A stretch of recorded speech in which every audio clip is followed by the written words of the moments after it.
The Douglas C-133 Cargomaster was a large American turboprop transport aircraft designed and built by the Douglas Aircraft Company between 1956 and 1961. It was created to meet the United States Air Force's Logistic Carrier Support System SS-402L requirement for a strategic airlifter, filling a role that the earlier C-74 Globemaster and C-124 Globemaster II could not.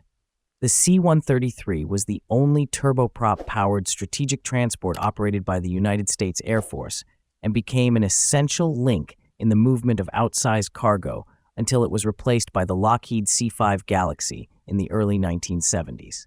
Full-scale development of the C-133 began in 1953. No prototypes were built. Production aircraft went directly into service. The first flight took place on April 23, 1956, and deliveries to the Military Air Transport Service began in August 1957. A total of 50 aircraft were constructed, 35 C-133A models powered by 4 Pratt & Whitney T-34P3 engines of 5,700 horsepower each, and 15 C-133B aircraft with more powerful T-34P9W engines rated at 7,500 horsepower. The B model also introduced redesigned pedal-style rear doors, making the loading of intercontinental ballistic missiles easier. The Cargomaster's cargo bay was pressurized, heated, and large enough to carry up to 45,000 kilograms of freight or 200 troops. Equipment as tall as 3.7 meters could be driven directly into the hold via the rear ramp or through the side loading door. The C-133 transported Atlas, Titan, and Minuteman missiles, as well as components of the Saturn and Mercury Apollo programs, to Cape Canaveral. After Apollo splashdowns, command modules were ferried aboard C-133s to Texas or California. Operationally, the C-133 was unmatched in its ability to haul very large and heavy loads, setting records for long-distance nonstop flights and payload lifts.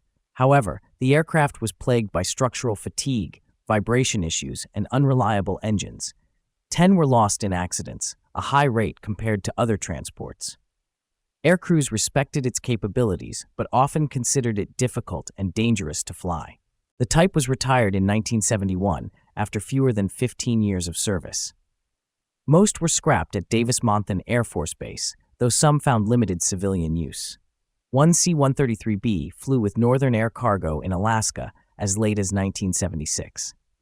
NASA also employed a C-133 for space program logistics, and Douglas even proposed a variant with an external cargo capsule for oversized loads. But the concept was abandoned in favor of John Conroy's cheaper Pregnant Guppy. Today, a handful of C-133s survive in museums, preserving the memory of a troubled but historically significant aircraft. The Cargomaster bridged the gap between piston-powered transports and the new generation of strategic airlifters, playing a vital role in both Cold War military operations and the American space race.